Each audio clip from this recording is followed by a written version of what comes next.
Morning everyone. Pratibha Jain ma'am, आपकी thesis की जो बुक है उसमें मैंने अभी 2 दिन पहले आपको एक चैप्टर समझाया था, एक अद्भुत अपूर्व स्वप्न। उस चैप्टर को पढ़ के बड़ा इंटरेस्ट क्रिएट हुआ होगा आप लोगों को। जैसे शुरू किया होगा तभी एंड तक ये लगा होगा कि इसमें क्या हुआ, आगे क्या हुआ, आगे क्या हुआ। तो एंड तक आपकी सारी जिज्ञासा का समाधान हो गया है। अब मैं आपको थीसिस का ही दूसरा जो चैप्टर है प्रेमचंद, उस चैप्टर को स्टार्ट करने जा रही हूँ। उससे पूर्व पहले मैं प्रेमचंद जी का आपको पहले पूरा परिचय दे देती हूँ। प्रेमचंद जी का जन्म 1880 ईस्वी में हुआ था और उनकी मृत्यु 1936 ईस्वी में हुई थी। और उनका जन्म जो हुआ था वो वाराणसी जिले के लमही ग्राम में हुआ था। कहाँ हुआ था? वाराणसी जिले के लमही ग्राम में हुआ था। और उनके पिता कौन थे? मुंशी अजैब लाल। और उनकी माता कौन थी? उनकी माता आनंदी देवी थी। बचपन में प्रेमचंद जी का मूल नाम क्या था? उनका मूल नाम था धनपत राय। क्या नाम था? धनपत राय।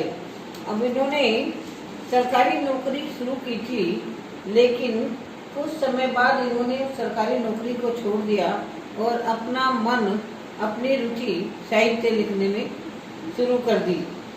इन्होंने बहुत सारे साहित्य लिखे हैं और उपन्यास के क्षेत्र में, उपन्यास के क्षेत्र में उनके योगदान को देखकर उपन्यासकार शरतचंद्र चट्टोपाध्याय ने इन्हें उपन्यास सम्राट कहकर संबोधित किया। अब देखिए, स्टार्ट से देखिए। इनका जन्म हुआ 1880 ईस्वी में, मृत्यु हुई 1936 ईस्वी में। वाराणसी जिले के लमही ग्राम में इनका जन्म हुआ था। इनके पिता थे मुंशी अजैब लाल और माता थी आनंदी देवी। इन्होंने संपूर्ण जीवन अपना लेखन कार्य में लगा दिया। प्रेमचंद जी का इस योगदान को देखकर ही उपन्यासकार शरतचंद्र चट्टोपाध्याय ने उपन्यास सम्राट कहकर संबोधित किया। प्रेमचंद जी का मूल नाम धनपत राय था।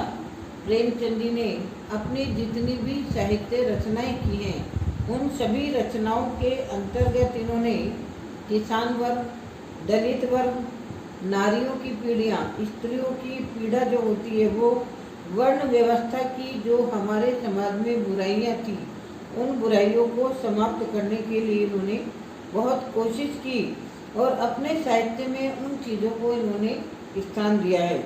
उन्होंने समाज सुधार और राष्ट्रीय भावना से प्रेरित होकर अनेक उपन्यास और कहानियाँ लिखी हैं।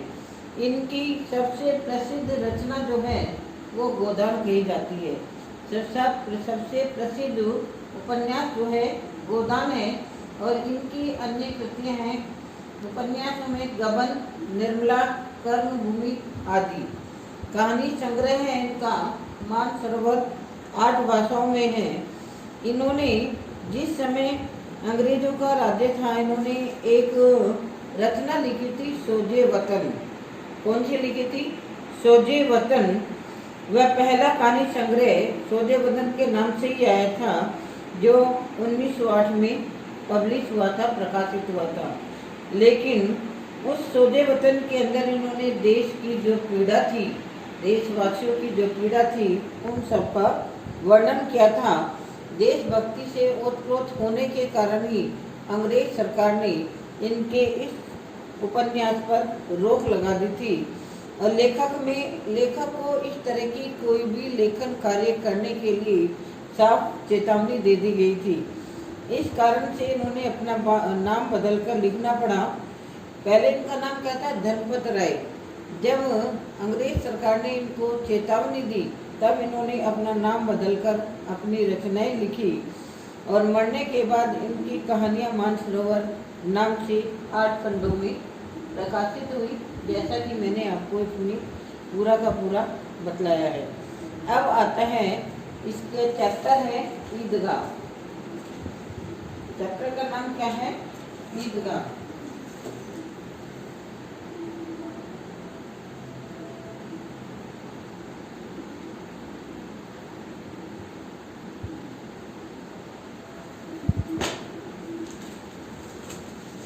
सबसे पहले मैं आपको ये बताना चाहती हूँ कि चैप्टर के अंदर है क्या, पूरा का पूरा जो पाठ पढ़ते हैं। इन्होंने मुंशी प्रेमचंद जी ने अपने इस पाठ के अंतर्गत एक अभावग्रस्त मुस्लिम परिवार का विवरण किया है। अभावग्रस्त जो बालक है उसका नाम है हामिद। वो बचपने में ही बड़ों के जैसे समझदार हो जाता है और पूरी कहानी का जो नायक है इसका वो हामिद है। अब पाठ के अंतर्गत है, जब रमजान के 30 रोजे हो जाते हैं, रोजे होने के बाद ईद का दिन आता है। उस दिन पूरे गांव में के बाहर मेला लगता है, ईद का मेला लगता है। तो उस मेले की जो चहल पहल है वो संपूर्ण गांव में दिखाई देती है, क्योंकि ईदगाह में जाकर सभी को नमाज पढ़नी होती है। सभी लोग पैदल जाने की तैयारी में होते हैं। तो 3 कोस पैदल चलना है, यह सोचकर जो उसकी दादी है अमीना, उन्हें इस प्रकार इसकी चिंता हो जाती है कि छोटा बच्चा है और किस प्रकार से वो पैदल चलेगा और कैसे ये ईद के मेले में जाएगा। अब जाने के बाद जब जाने की तैयारी होने लगती है तो ईदगाह में के मेले में भेजने के लिए दादी को सबसे बड़ी चिंता होती है कि छोटा बच्चा है। सभी बाकी बच्चे तो अपने माता पिता के साथ जाएंगे, लेकिन ये छोटा बच्चा किसके साथ जाएगा। और क्योंकि हामिद जो थे उसके जो पिता थे उनकी बचपन में ही मृत्यु हो गई थी और कुछ समय बाद उनकी माता की ही भी मृत्यु हो गई थी। उनकी दादी ही उसका लालन पालन करती थी। तो उन्हें हमेशा यही चिंता रहती थी कि सभी लोग अपने माँ बाप के पिता के साथ जाएंगे, लेकिन हामिद किसके साथ जाएगा। सभी बच्चे अपने माता पिता से पैसे लेकर जाते हैं, लेकिन उसकी माँ दादी के पास 3 पैसे ही होते हैं जो सिलाई करके उनको प्राप्त हुए थे। उन्होंने वो 3 पैसे ही हामिद को दे दिए। अब है ईदगाह की नमाज का दृश्य। ईदगाह की जहाँ नमाज होती है वहाँ पर रोजेदार उस पर नमाज पढ़ने के लिए एक कालीन बिछा होता है जिसे जादीम बोला जाता है। सब उस कतार में बैठ जाते हैं। गांव के लोग भी वजू करते हैं। नमाज से पहले हाथ धोने का जो काम होता है वो कहलाता है वजू करना। और सब लोग एक साथ खड़े होते हैं, नमाज शुरू करते हैं। एक साथ ही अनेकों हजारों लोगों के सिर एक साथ ही झुकते हैं और सभी एक साथ ही खड़े होते हैं। इस तरह के घुटनों के बल बैठना और उठना एक साथ ही ऐसा दृश्य लगता है मानो हजारों लट्टू, बिजली के लट्टू वहाँ जला दिए गए हों। इस सामूहिक नमाज को देखकर लोगों के अंदर एक भाईचारे की भावना पैदा होती है, एकता की भावना पैदा होती है और नमाज खत्म होने के बाद सभी लोग आपस में गले मिलते हैं। फिर आगे आता है कि मेले में जाकर जो बच्चे हैं वो कुछ झूला झूलते हैं। अनेक मिठाइयों की दुकान आती है, कुछ मिठाइयों की दुकान पे चले जाते हैं। बहुत सारी खिलौनों की दुकान आती है, कुछ लोग खिलौनों की दुकान पर चले जाते हैं। लकड़ी से बने ईंट और घोड़े वाले चरखों पर बच्चे बैठते हैं और झूला झूलते हैं। इन सब चीज़ों को देखकर जो नन्हा बालक हामिद है उसका मन भी बहुत विचलित होता है, बड़ा लालायित होता है। लेकिन अपने आपकी दादी की हैसियत को देखते हुए वो अपने मन को महसूस लेता है और अपनी अनेक इच्छाओं का त्याग कर देता है। अब उसके दोस्त भी बहुत सारी चीज़ें खरीदते हैं। कुछ खिलौने खरीदते हैं, कोई बिस्ती खरीदता है, कोई वकील खरीदता है और कोई सिपाही खरीदता है। रास्ते में बहुत से बच्चे मिठाई खरीदते हैं, कुछ रेवड़ियाँ खरीदते हैं, कोई हलवा खरीदता है। लेकिन हामिद कुछ भी नहीं खरीदता है, क्योंकि अपने मन को वो वश में कर लेता है। उसे उन चीज़ों में कोई भी अच्छी चीज़ दिखाई नहीं दे रही थी। अब आगे जाता है तो एक लोहे वाले की दुकान पड़ती है। वहाँ खड़ा होकर वो देखता है तो उसके जो दोस्त होते हैं वो उसकी मजाक उड़ाने लगते हैं, लेकिन वो इस ओर ध्यान नहीं देता। वहाँ जाकर वो रुक जाता है और उसे एकदम ध्यान आता है कि मुझे दादी के लिए चिमटा खरीद लेना चाहिए। जब मेरी दादी रोटी सेकती है तो उसकी उंगलियां जल जाती हैं।